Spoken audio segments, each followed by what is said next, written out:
You know, the Getter Robo franchise sure has seen its fair share of powerful machines, from the Shin Getter Robo being able to cruise around through space, all the way to the all-powerful universe-consuming Getter Emperor, which I'm sure many of you are all too familiar with. Today I'm asking the question no man before me has dared to ask. Just how strong is the Getter Robo Arc? You better stay tuned because that's what we're here to find out.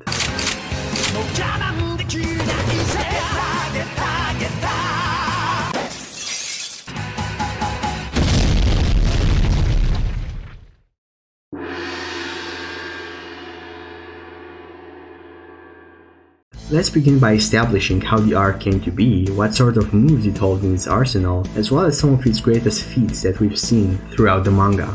The Getter Robo arc made its flashy debut in the first chapter of the eponymous manga, and was said to be the final legacy of Professor Saotome, according to its creator Hayato Jin. It is unknown, however, whether this implies the Getter Robo arc was designed by Professor Saotome back when he was still alive, or whether it was just created in his honor. Personally, I'm leaning more towards the latter, but I'd be curious to hear some other opinions as well.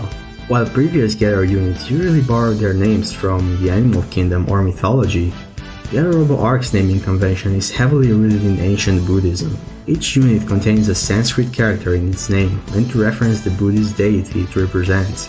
If you are ever confused as to why the name Arc in Getter Robo Arc has two spellings, there you go. But wait, it gets Getter. What if I told you there is actually a hidden third spelling of Arc? You heard that right, the name Arc can be written and pronounced as Aku in Japanese, which stands for the word evil. It makes sense if you consider how demonic this thing looks. For some reason, Getter Robo Arc looks way scarier than any of its predecessors. It's got bat wings on its head and they even gave it a damn mouth. I'd go as far as calling it the most demonic looking Getter machine, but that title is already taken by the Devil Getter. Devil Manly! You just have to admit this is the most beautiful thing our mortal eyes were ever graced by.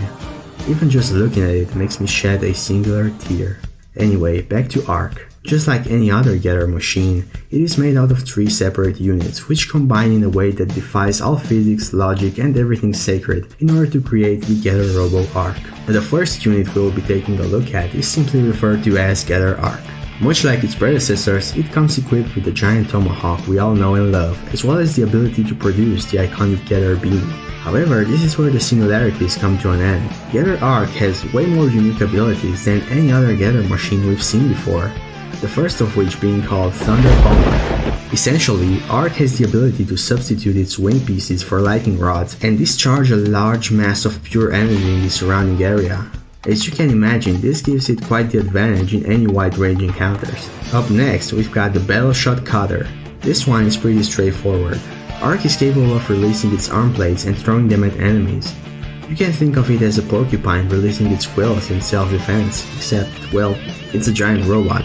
Okay, I have no clue where I was going with this, but you get it, right? Following the Getter Arc, we've got the Getter Kirik and the Getter Khan. I'm bundling these two together because there isn't a lot to make them stand out from their predecessors. And quite frankly, we haven't seen much of them in action to begin with. Getter Kirik comes equipped with a ginormous drill, which is primarily designed for speed-reliant encounters. The Getter Khan, however, very much unlike its predecessor, is not exclusively designed for underwater combat. We see it hold its own just fine in surface areas multiple times throughout the Getter Robo Arc manga.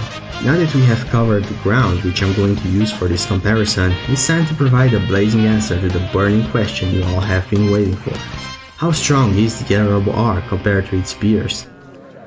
Ladies and gentlemen, in the left corner, weighing at least 5,000 pounds, we've got the demon itself. Let's hear a round of applause for Getter Robo Arc!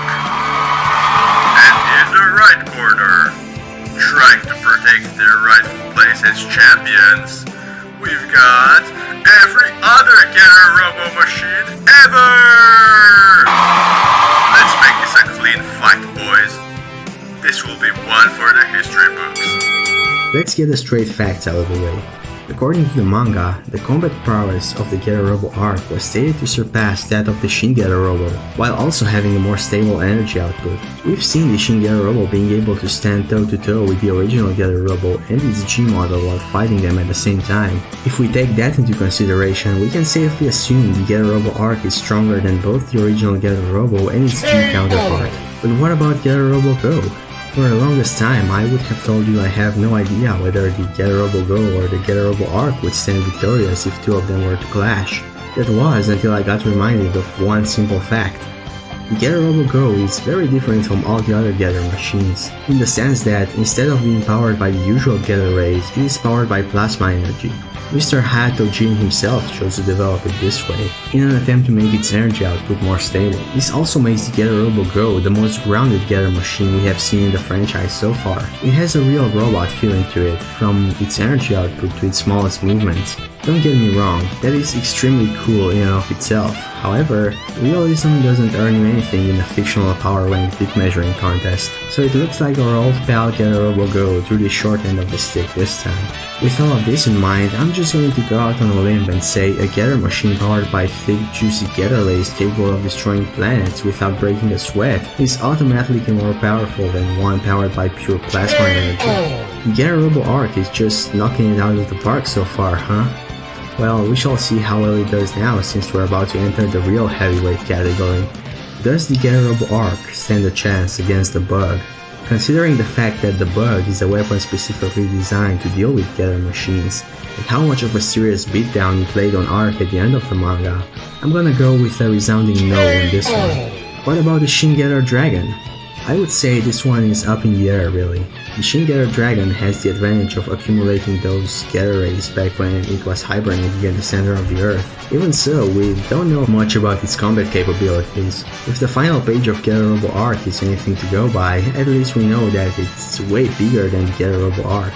Just based on the size difference and the Getter ray difference, I'm going to have to go with a no once again. I know you've all been anticipating this one. Can the Getter-Robo arc defeat the Getter Emperor and put a stop to its space tyranny once and for all?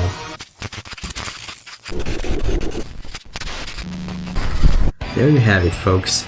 Obviously, the strength of a Getter machine is also heavily reliant on the strength of the pilot, but even so, with 4 wins and 3 losses under its belt, I would say the Getter-Robo arc sits comfortably somewhere in the middle of the Getter-Robo power scale.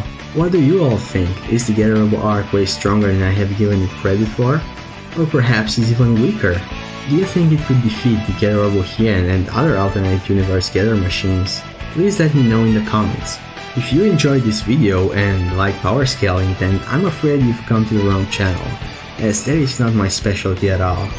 However, on the bright side, if you want more Getter-Robo videos just like this one, I've made a whole bunch of them as part of this event called Getter-Robo Arc Week. You can find every single one of them on my channel as well as in a playlist down in the description. Give them a look if they look cool. That's all of me for now. I'll see you next time.